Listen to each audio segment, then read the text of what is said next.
really is just truly amazing out here. Can't get enough of this place. So I figured this would be the best place to do the video. Doing something I've never done before. Didn't want to talk about it, talking about it. I'm gonna do a bike review. This is my new bike. I've had it about a month. Figured I'd go over the few little things I know about it, what I like, what I don't like. There's not much I don't like, and what it is to me.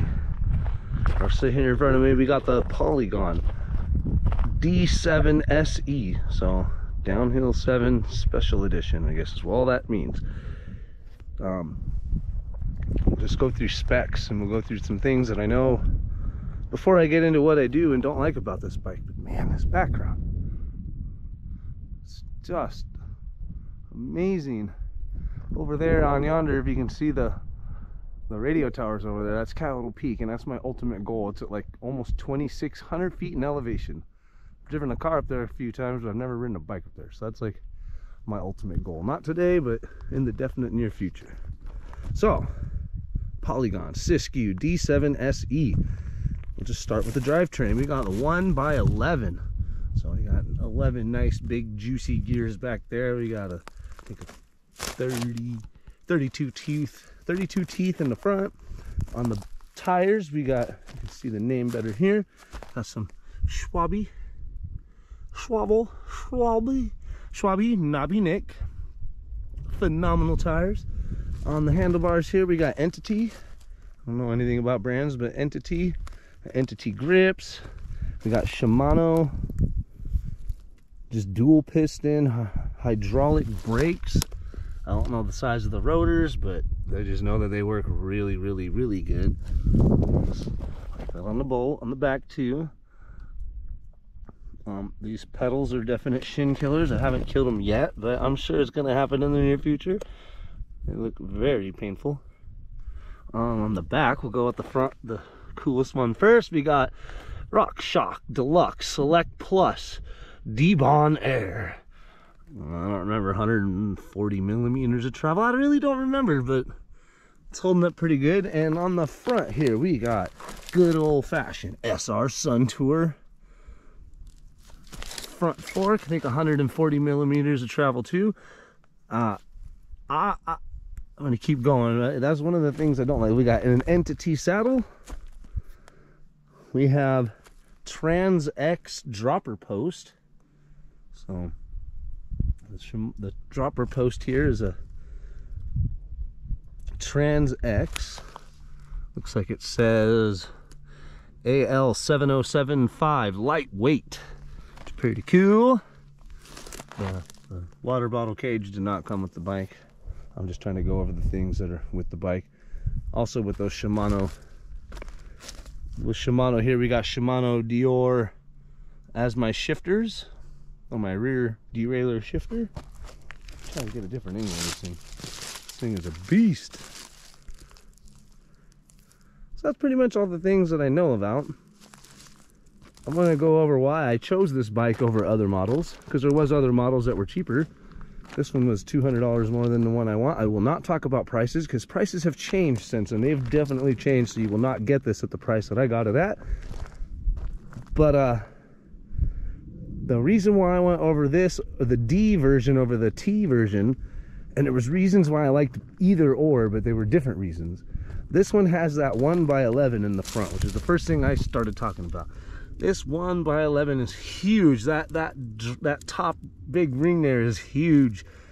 I would say it's effortless, but I mean it's not. But it does make mountain climbing it gives you what you need when you want to climb. And oh my goodness, I don't know if this gives it any justice, but I'm pretty far up here.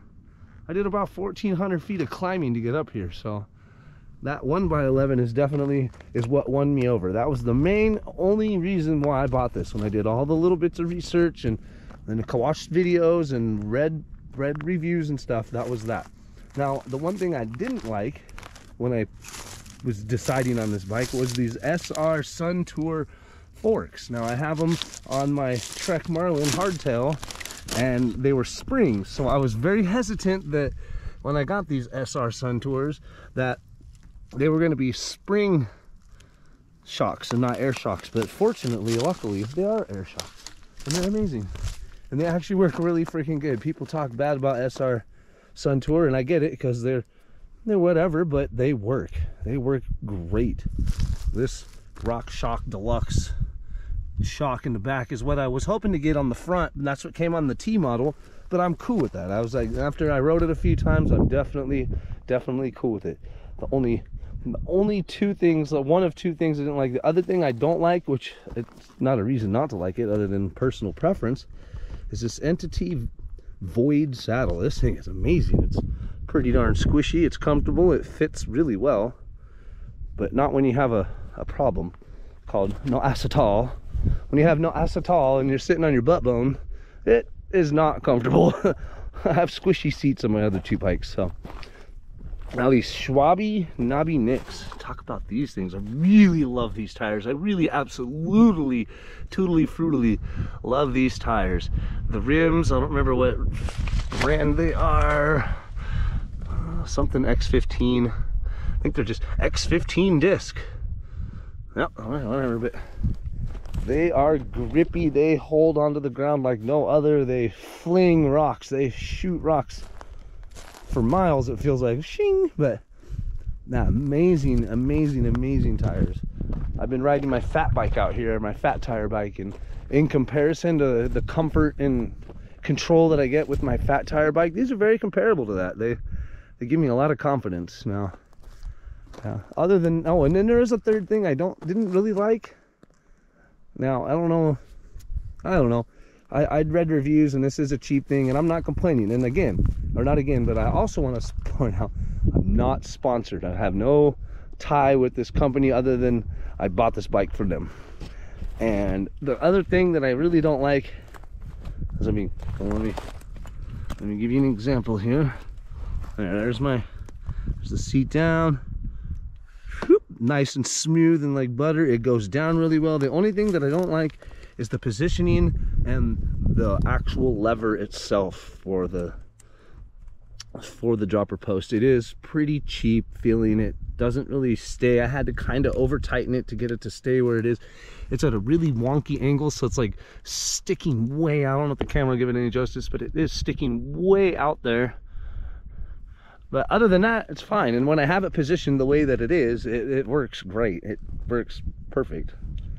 But yeah, all in all, I just wanted to give an all-around overview and personal, you know,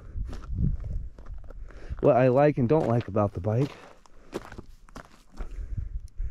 This thing is amazing. I'm gonna watch this back. I'm gonna hear myself mumbling and jumbling, and I'm not gonna like any of it, but I'm gonna go with it. It's the first time doing any kind of review style video. I'm telling you, this thing is amazing. Bikes Online, Polygon. I was very hesitant. This is a first of a few things for me. It's a first of an online purchase like that. My first big online purchase. And it's my first full suspension. So obviously I don't have a lot of things to compare this to other than a rigid frame fat tire bike and a hardtail with the front shock that's a spring. So I mean, they're both pretty rigid bikes. And then you get on this and it's just like a cloud. This is phenomenal. This handles everything that I'm going to do. I'm an adventure cyclist, so I'm going to do a lot of climbing and a lot of downhilly, you know, flowy single track and logging roads. And I mean, we're out here in the Pacific Northwest. I'm never going to get sick of this view. I come up here every time. Every time we come out here, I want to come here no matter where our loops take us. But anyway, Polygon Siskiu D7 SE is this specific model. I didn't like the color either. That was one thing I didn't like, but it has grown on me. I've gotten used to it. Bought me some old Walmart shoes to kind of try to match the colors. Kind of cool. Definitely has grown on me. So, alrighty. Anyway, it's my personal review on this bike.